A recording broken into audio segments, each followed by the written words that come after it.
안녕하십니까, 레필입니다. 10월 19일 두산 에너빌리티 보도록 하겠습니다. 증시 먼저 보겠습니다. 코스피 1.9% 하락했고요. 코스닥은 3% 하락을 하면서 오늘 양증시가 크게 하락을 했습니다. 오늘 외국인 투자자 1,380억, 그 다음에 기관 투자자가 2,470억을 코스피에서 매도했고요. 코스닥은 외국인 투자자 780억, 기관 투자자가 1,000억 매도를 하면서 양 매도가 각각 진행이 되었습니다. 간밤에 이제 해외 증시도 분위기가 좋지 않았고요. 다우 산업은 1%, 나스닥 1.6%, 그 다음에 아시아 증시도 상해 종합이 1.7%, 니케이가 1.9% 하락을 하면서 모든 글로벌 증시들이 하락을 하는 모습을 보였습니다. 코스피도 반등을 하는 듯 하면서도 아직까지도 지금 이제 저점을 확실히 다진 게 아니다라고 보여지고요. 2400선 근처로 또 떨어지면서 이전에 찍었던 저점 부근까지 주가가 떨어진 상황입니다. 중간에 올라갔긴 했지만 다시 찍어 눌리면서 고점이 점점 낮아지고 있는 패턴이고요. 조금 더 내리면 이제 2400선까지 위협을 하는 그런 지점입니다. 그래서 아무래도 글로벌 증시가 계속해서 지금 전체적으로 분위기가 좋지 않고요. 투자자들이 지속적으로 이제 증시에 대해서 관망을 하고 있고, 네, 이렇게 매도세가 쏟아지다 보니까 우리나라 증시가 어쩔 수 없이 계속 이렇게 같이 밀리고 있습니다. 우리나라 증시뿐만이 아니고 전체적인 움직임이 그런 상황이고요. 사실 지금 상황에서는 어찌할 도리가 없는 상황입니다. 지금 이제 코스피 코스닥에 대한 차트도 중요하겠지만 오늘 이제 급락한 이유에 대해서 조금 짚고 넘어가도록 하겠습니다. 일단 코스닥부터 먼저 보고요. 코스닥은 지금 이전 저점까지 찍어 눌리면서 추가로 지금 떨어진 상황이고요. N자로 떨어지고 있습니다. 그래서 오랜만에 지금 이제 끝없이 지금 하락하고 있는 그런 증시에 대한 흐름이 나타나고 있고요. 900포인트에서 200포인트 가까이 떨어지면서 웬만한 종목들이 한 3, 40% 이상 떨어졌을 것 같습니다. 그래서 코스닥도 지금 이제 굉장히 기대치로 올랐던 것이 반납이 되면서 좀 이제 우려스럽게 움직이고 있다라고 보여집니다. 자, 투자자 수급을 보게 되면 기관 투자자와 외국인 투자자가 오늘 양매도를 진행했고요. 최근에 외국인 투자자는 또 계속해서 빠져나가고 있습니다. 코스피도 아까 투자자 소금을 못 봤는데요. 마찬가지입니다. 외국인 투자자가 이틀 정도 매수했다가 오늘 같이 좀 빠져주는 모습이었습니다. 자, 그러면 도대체 왜 이렇게 하락을 하느냐? 그렇게 한번 살펴보겠습니다. 지수 선물, 뭐 채권, 제가 매일매일 이 증시 리뷰를 하면서 채권 금리를 이제 살펴보죠. 특히 미국 10년물 국채 금리에 대해서 계속 지켜보고 있고 여러분들께 말씀을 드리고 있습니다. 근데 오늘 이 4.977%로 지금 현재 진행 중이고요. 어제 제가 리뷰했던 영상을 보았거나 최근에 리뷰를 했던 영상을 보셨다면 지금 이 퍼센트가 상당히 많이 올랐다는 것을 알 수가 있습니다. 한 달로 잡아보면 전 고점이 이제 4.8%까지 올라갔었는데요. 어제 이제 그 부근까지 도달했다가 오늘 다시 한번 급등을 하면서 4.97%까지 거의 5% 가까이 지금 이제 국채 금리가 올라가게 되었습니다. 10년물 국채 금리가 이렇지 사실 지금 단기물은 더 퍼센트가 높은 상황이고요. 그만큼 지금 미국 국채 가격이 빠르게 떨어지고 있다는 것이 보여집니다. 그래서 국채 가격을 살펴보면 이전보다 더 낮게 지금 떨어진 상황이고요. 1년 내내 지금 이제 국채가 떨어지고 있는 상황입니다. 이 국채 가격이 떨어진다는 것은 미국의 국채를 들고 있을 때 뭐 큰 수익을 볼 수 없거나 미국에 대해서 앞으로 전망이 좋지 않다라고 판단했을 때 이런 투자자들이 국채를 던질 수 있을 것 같은데요. 그렇게 본다면 장기적인 침체를 예상하는 이 신호일 수도 있다라고 생각을 합니다. 그래서 지금 미국 10년물 국채 가격이 거의 2000년대 초반 수준까지 떨어진 상황이고요. 사실 이 부근은 오랫동안 지켜왔던 그 가격대인데 그 가격대까지 지금 순식간에 국채 가격이 떨어진 상황입니다. 그래서 이 국채 가격이 왜 이렇게 떨어지느냐 이렇게 이제 생각을 해보니 곧 이제 미국의 내년 대선이 있습니다. 미국 대선이 있고요. 지금 이제 트럼프가 될 것이냐 바이든이 될 것이냐 굉장히 치열하게 진행이 되고 있습니다. 이 공화당과 민주당이 얼마나 치열하게 싸우고 있냐면 사상 최초로 미국의 하원 의장이 탄핵이 되는 사건이 일어났고요. 공화당 출신의 그런 의장이었는데 그 의장이 탄핵이 되어 버립니다. 그리고 그 다음 후보까지 네, 그렇게 사퇴를 해버리면서 그죠, 포기를 해버리면서 계속 이제 의장이 비어 있는 상황인데요. 지금 이제 그것들을 다 생각을 해보면 이 예산안에 대해서 계속해서 치열하게 공방전을 펼쳐왔습니다. 바이든 쪽 민주당은 계속해서 예산안을 통과시켜야 된다. 우리가 지금 앞으로 이제 투자할 수 있는 그런 예산안들을 많이 만들어 놨는데 그게 지금 막히면 국정을 운영할 수 없다라는 것이고요. 트럼프 공화당 같은 경우는 니네들 너무 많이 예산을 짜놨다.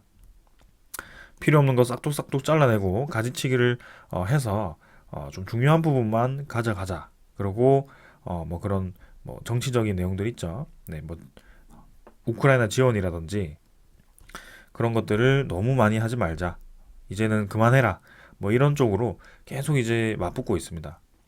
그렇다는 것은 결국에 지금 이제 예산안 통과가 또 한번 이슈가 될 텐데요. 그 예산이 통과되지 않으면 미국이 이제 디폴트가 될 수도 있습니다. 그래서 겨우겨우 이제 얼마나 됐죠? 한 3주 정도 됐나요? 그래서 겨우겨우 이제 막아놨는데 3, 4주 정도 된 것 같은데요. 이제 그 시점으로 해서 45일 뒤에 다시 한번 디폴트 이슈가 나타난다라고 얘기가 되었거든요. 한 10월 1일쯤이었습니다. 연휴였죠. 그래서 한 3주 정도 지난 것 같은데요.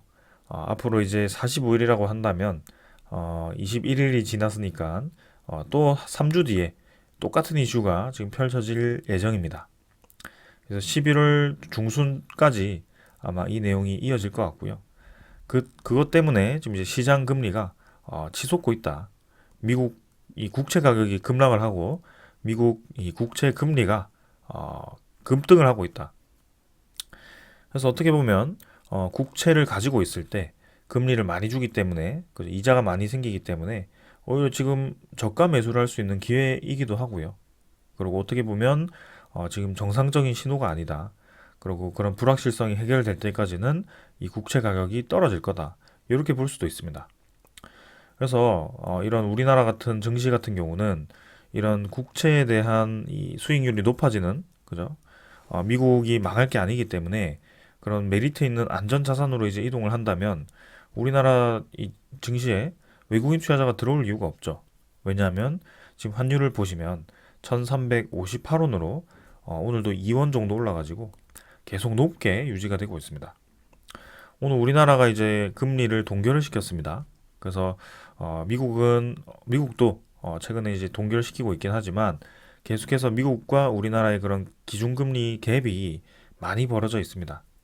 그래서 그런 갭을 지금 메우기보다 우리나라도 충분히 긴축 정도의 금리이기 때문에 좀 더 상황을 지켜봐야 된다라는 것인데요.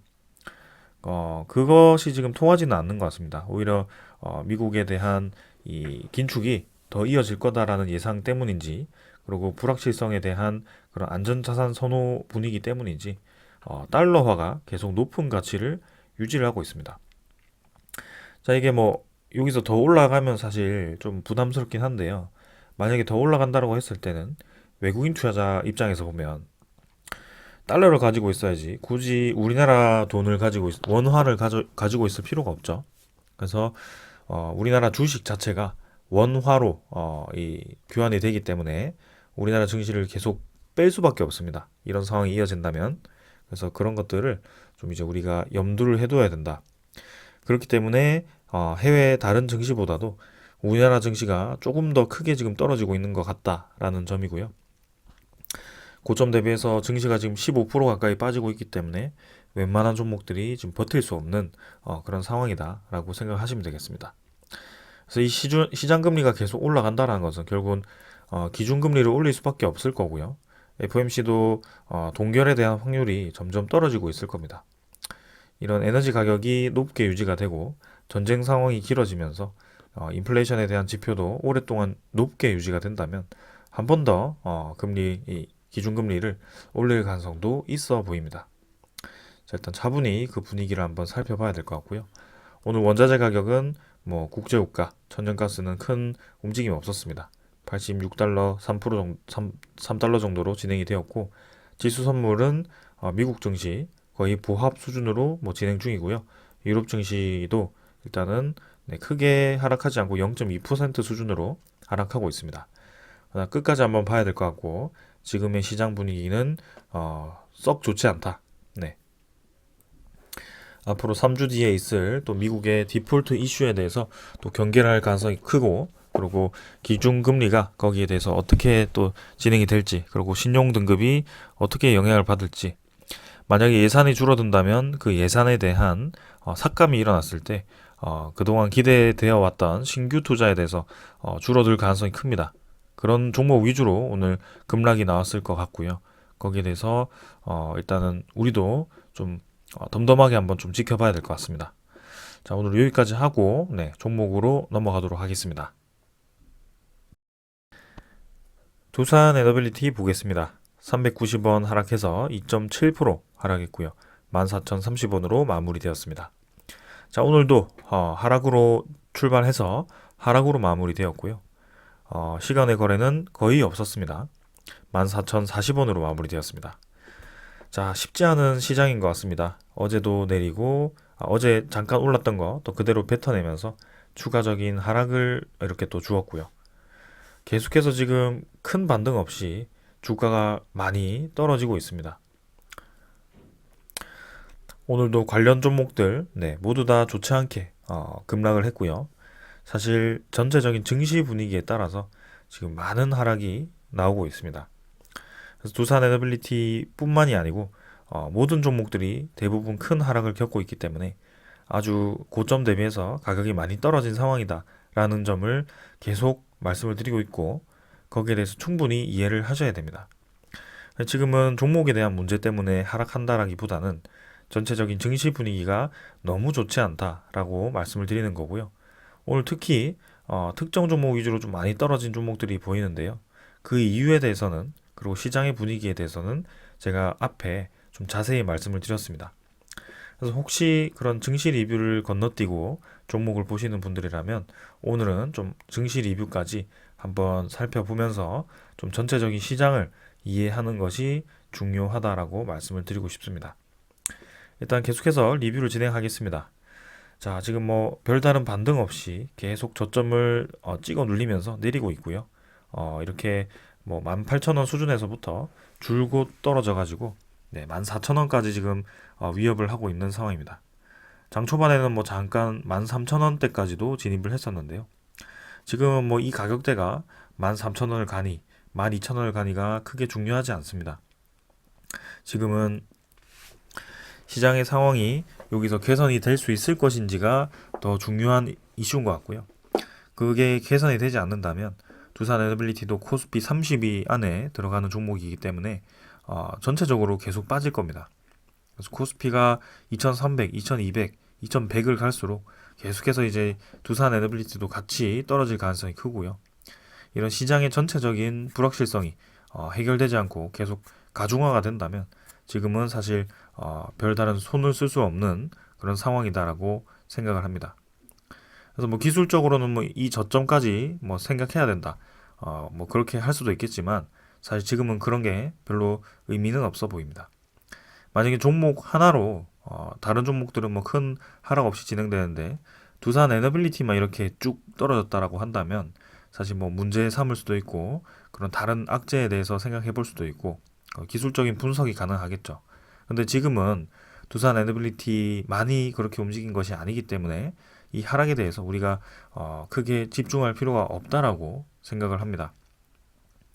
증시에 대한 분위기가 해결되고 다시 이제 반등할 기미가 보인다면 또 올라갈 수 있기 때문에 천천히 한번 접근을 해보겠습니다.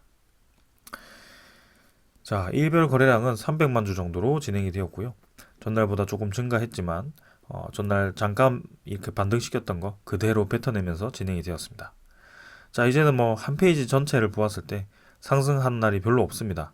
지금 뭐 9월 20일부터는 줄곧 떨어졌다라고 봐도 될 것 같고요. 중간중간에 하루씩 매수를 하지만 뭐 1, 2% 수준에서 크게 많은 물량이 들어오지는 않았습니다. 그래서 여전히 시장이 좋지 않은 분위기고 거래량이 떨어진 상태에서 계속 하락을 하고 있는 그런 상황입니다. 지금으로서는 10월장도 사실 쉬워 보이지는 않고요.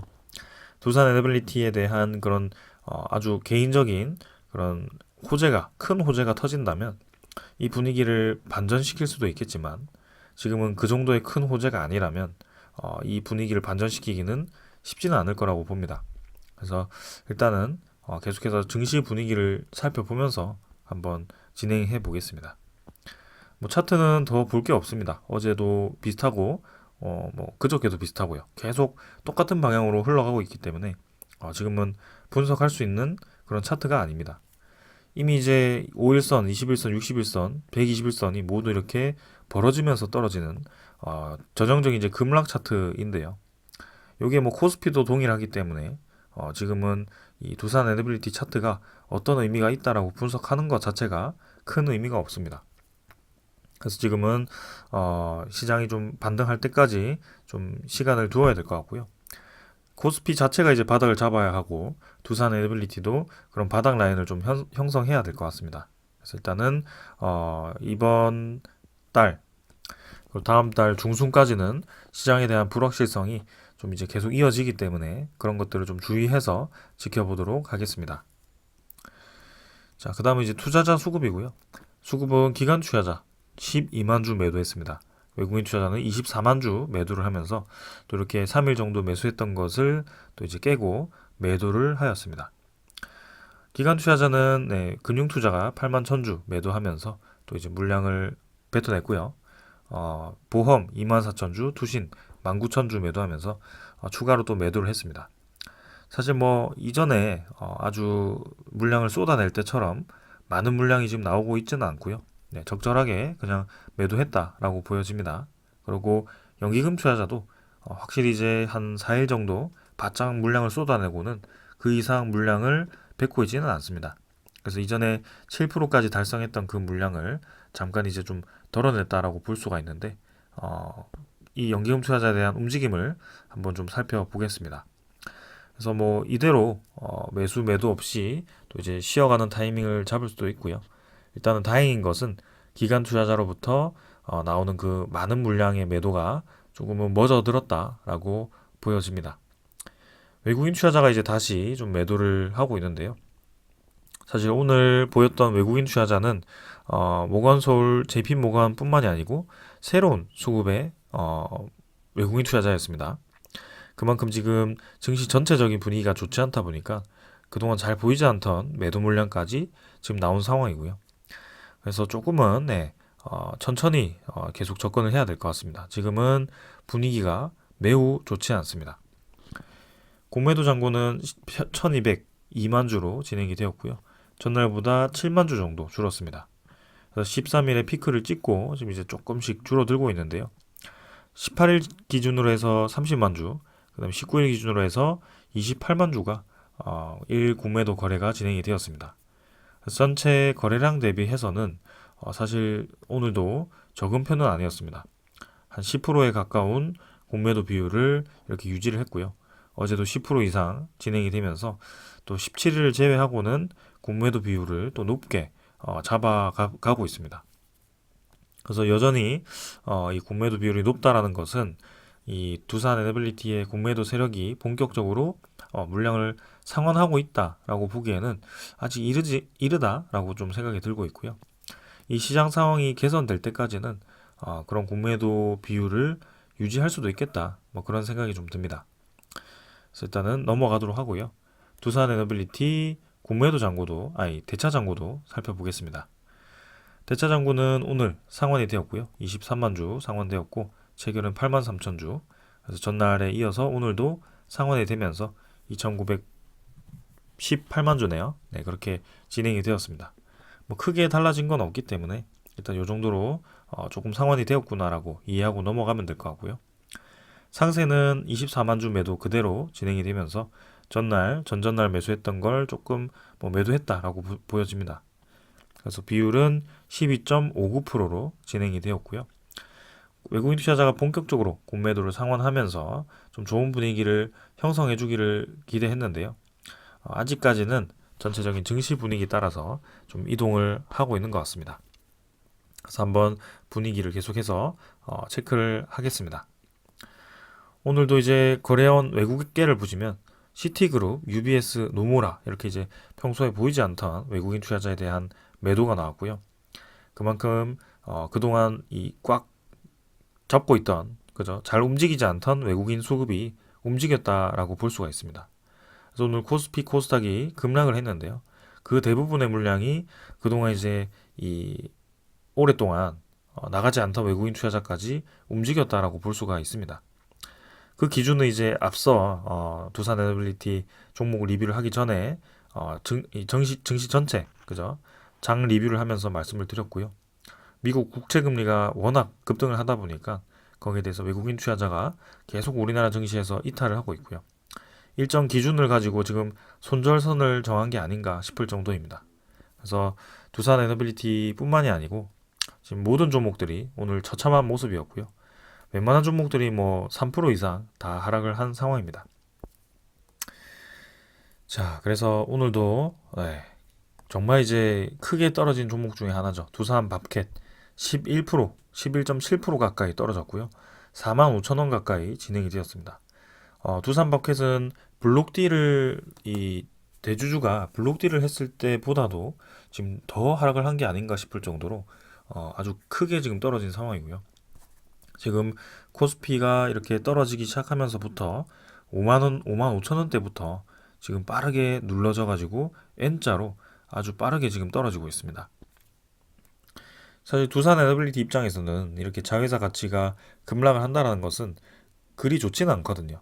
근데 왜 하필 이렇게 두산 밥켓이 이렇게 많이 떨어지느냐라고 볼 수가 있겠죠. 두산 밥켓이 지금 미국 시장에 대한 매출이 굉장히 크고요. 특히 건설업에 관련되어 있습니다. 근데 지금 이제 곧 또 3주 뒤에 미국이 이제 예산안에 대해서 검토를 할 거고 또 그렇게 공방전을 벌이면서 디폴트 위기가 있을 수 있습니다. 근데 결국 예산을 만약에 삭감을 하게 된다라고 했을 때 디폴트까지 가서 예산을 삭감을 시킨다면 이 두산 밥켓이 시장이 줄어들 수도 있습니다. 예상 이 시장이 그리고 그동안 기대되어 왔던 뭐 그런 전기차라든지 그런 신규 인프라 이런 투자 관련한 이슈들이 조금은 사그라들 수도 있다라는 우려감이 있고요. 사실 그 자체가 경기 침체라고 볼 수가 있습니다. 그만큼 지금 경기가 좋지 않기 때문에 미국 자체에서도 예산안을 줄이려고 하는 것이고요. 그런 것들 때문에 오늘 급락한 종목들이 많았다라고 보시면 되겠습니다. 두산 에너빌리티도 이제 사실 건설업을 영위하고 있는 기업으로서 결코 좋은 상황이 아니거든요. 그렇다고 지금 두산 에너빌리티의 미래 가치가 모두 다 없어지는 것은 아니기 때문에 일단은 차분히 지켜보자라고 계속 언급을 드리고 있습니다. 근데 확실히 지금 분위기를 보시면 수소 관련 종목들, 전기차 관련 종목들, 그리고 메타버스 관련 종목들, 그리고 건설업 관련 종목들 차례대로 지금 박살이 나고 있습니다. 이제는 투자가 줄어들고 생활에 필수적이지 않은 그죠?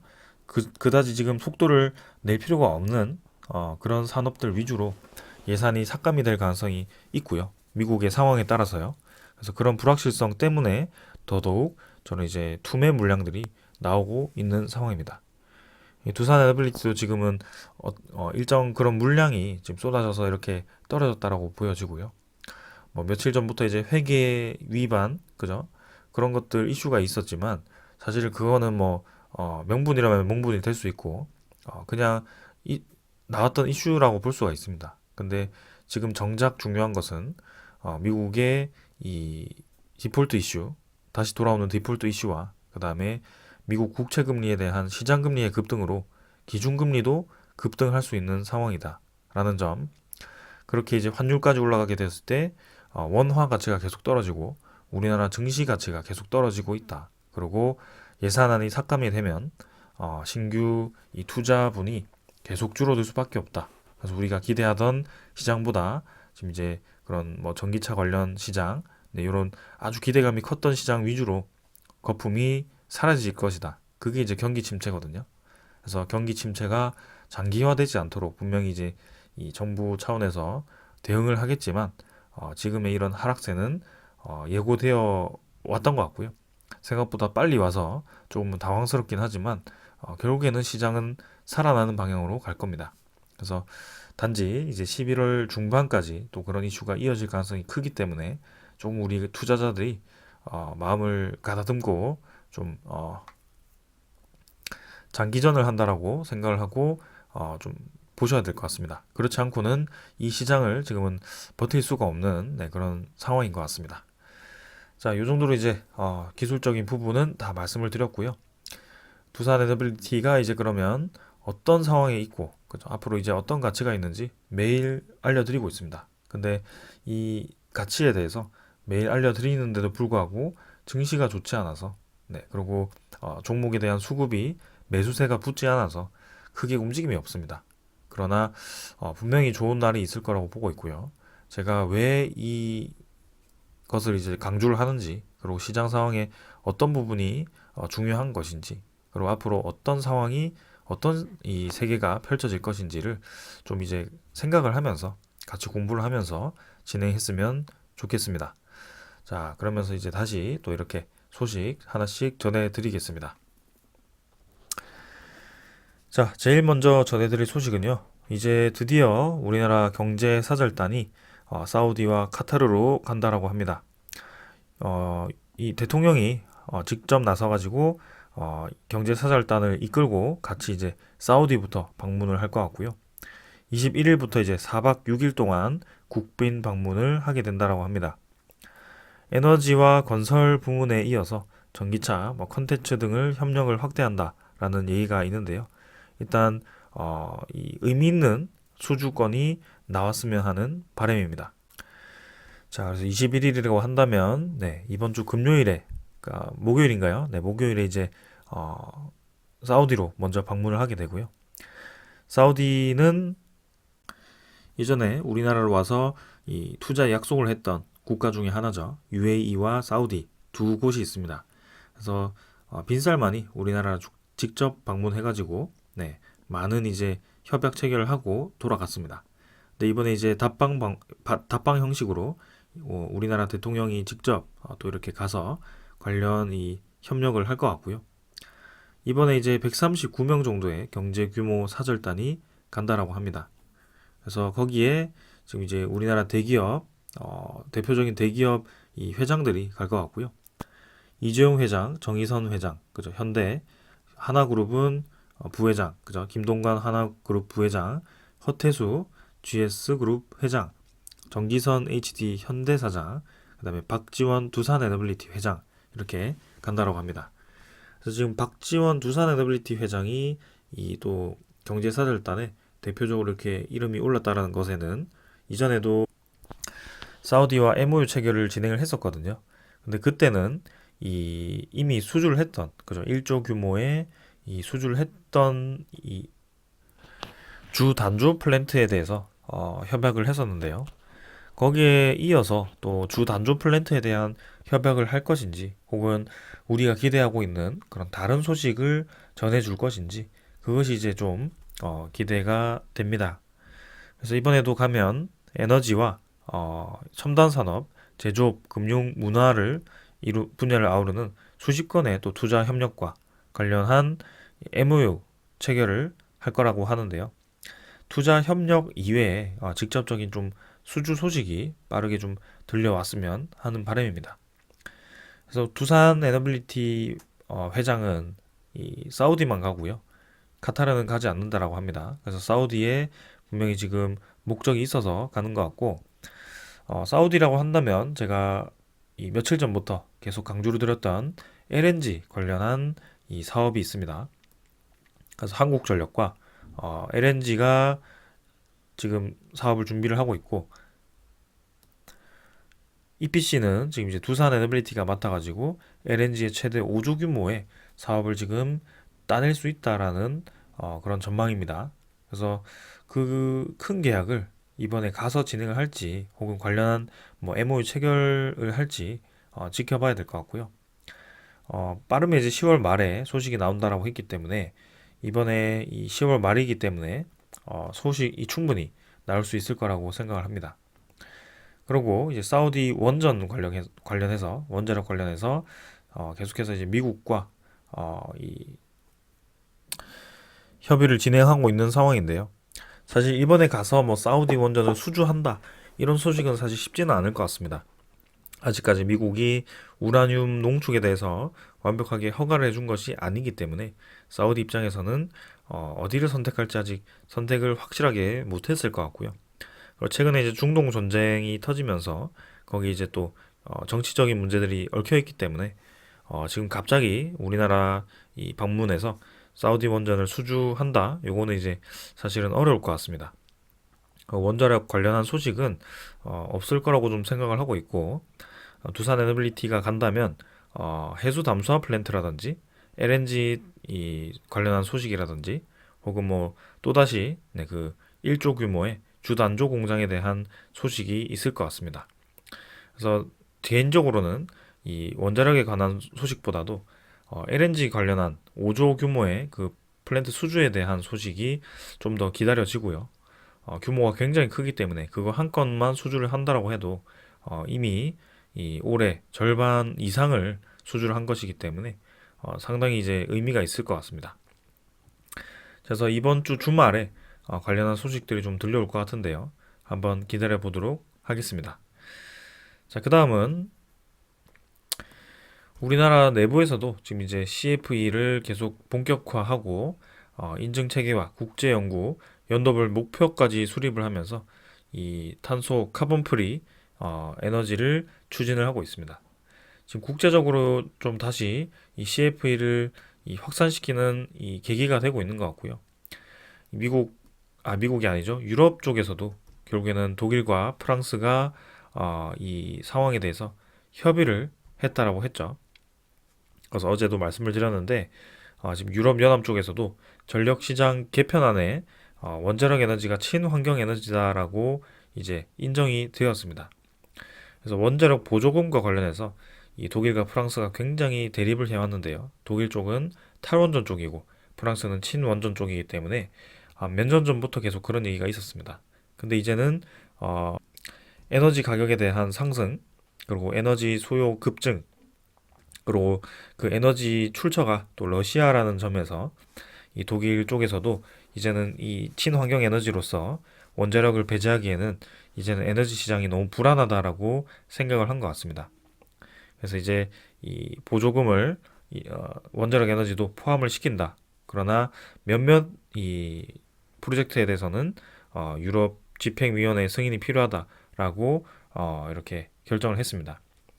결국에는 네, EU에서도 이제는 원자력 에너지에 대해서 본격적인 투자를 하겠다라고 이렇게 대표적인 탈원전 국가가 협의를 한 상황이고요. 우리나라를 포함해서 이제 전 세계적으로 이 CFE라는 단어가 퍼질 것 같습니다. RE100도 굉장히 이제 의미 있고 네, 좋은 캠페인이지만 모든 걸 이제 배제해두고 무조건 신재생 에너지만 좋다라고 얘기하는 것보다는 신재생 에너지가 한계가 있다면 그 한계를 메워줄 수 있는 다른 에너지원을 찾는 것도 저는 한 방법이라고 생각을 하고요. 그런 면에서 CFE가 굉장히 합리적이다라고 보여집니다. 그래서 이제는 이 우리나라 국내 해외 시장에서 계속해서 원자력 에너지는 주목을 받을 것이고 거기에 대해서 이 시장이 확대가 될 것 같습니다. 다만 이제 전체적인 경기 침체에 의해서 건설 시장이 좀 사그라든다면 이 건설 이 계획에 대해서 좀 이제 지연이 될 수도 있기 때문에 그런 것들은 조금 우려가 되고 있긴 합니다. 그러나 앞으로 상황을 조금 더 지켜보면서 네, 살펴보겠습니다. 자, 그다음에 이제 두산 에너빌리티가 SK CNC와 AI 진단 서비스를 이제 협력을 한다라고 하고요. 두산 에너빌리티의 이 점검을 하기 위해서 AI 기술까지 사용을 하는 것 같습니다. 아무래도 두산 에너빌리티 입장에서는 단순히 제작해서 납품하고 끝나는 게 아니고 그 납품하고 나서 그 기자재라든지 그런 플랜트를 진단을 하고 문제를 잡아내서 이 해결을 해주는 그런 시스템 개발을 하고 있죠. 그래서 AI 시스템에 대해서 굉장히 적극적으로 지금 도입을 하고 있고 어, 두산 에너빌리티가 단순히 중공업 이미지를 벗어나서 이제는 좀 스마트한 이 제조업이라고 할까요? 좀 그런 쪽으로 확실히 발바꿈을 하고 있는 것 같습니다. 그래서 주목을 좀 받을 수 있을 것 같은데 일단 좋은 기술이어서 제가 소개를 좀 해드렸습니다. 자, 계속해서 시장 분위기는 동일합니다. 좋지 않게 진행이 되고 있고 우리가 주목하고 있는 지표가 모두 다 좋지 않습니다. 좋지 않은 방향으로 계속 이동을 하고 있습니다. 그러나 지금 상황에서 어, 우리가 굳이 매도할 이유는 없다라고 보고 있습니다. 일례로 코로나가 터졌을 때 모든 주가가 이제 코스피가 망할 것처럼 급락을 했던 적이 있었죠. 근데 코로나가 결국에는 그 이슈가 그런 이 매도가 끝나고 나서 급 반등을 하게 되고요. 사실 리만 브라더스 사태 때도 마찬가지입니다. 증시가 급락을 했다가 결국에는 급등을 하게 되거든요. 그래서 그런 점을 좀 생각을 해본다면 이번 급락도 크게 우리가 겁먹을 필요는 없다. 그리고 전 세계적으로는 계속해서 그런 이슈들을 끌고 가지 않을 것이다. 네, 그래서 하나씩 해결이 되면서 안개가 걷히기 시작하면 좋은 방향으로 다시 한번 상승을 할 수 있을 것 같습니다. 그런 시장 상황이 펼쳐지고 이제 두산 에너빌리티에 대한 가치가 또 이렇게 얹혀진다면 또 좋은 흐름이 기대됩니다. 아, 그리고 이번 주에 또 UAE 관련한 소식이 발표가 될 수 있다라고 얘기를 했었는데요. 지금 목요일인데도 아직까지 뭐 관련한 수주 소식은 들려오지 않았습니다. 그래서 뭐 금요일 주말 동안 한번 기다려 봐야 될 것 같고요. 네, 좋은 결과가 이번 주 다음 주 해가지고 좀 터져가지고 두산 에너빌리티 증시가 떨어지더라도 좀 올라가 주었으면 하는 바람입니다. 자, 오늘 여기까지 하고 마무리하고요. 네, 좀 좋은 소식을 전해드리고 싶은데 분위기가 워낙 좋지 않다 보니 좀 힘드실 것 같습니다. 그러나 지금껏 잘 견뎌왔고 앞으로도 이 시장에 대한 분위기가 이제는 크게 더 떨어지기보다는 반전되는 분위기로 갈 확률이 높기 때문에 조금 더 버텨주셨으면 좋겠고요. 이런 상황을 충분히 납득을 한다면 한번 같이 가보는 것도 좋을 것 같습니다. 자, 오늘 여기까지 하고 마무리하겠습니다. 감사합니다.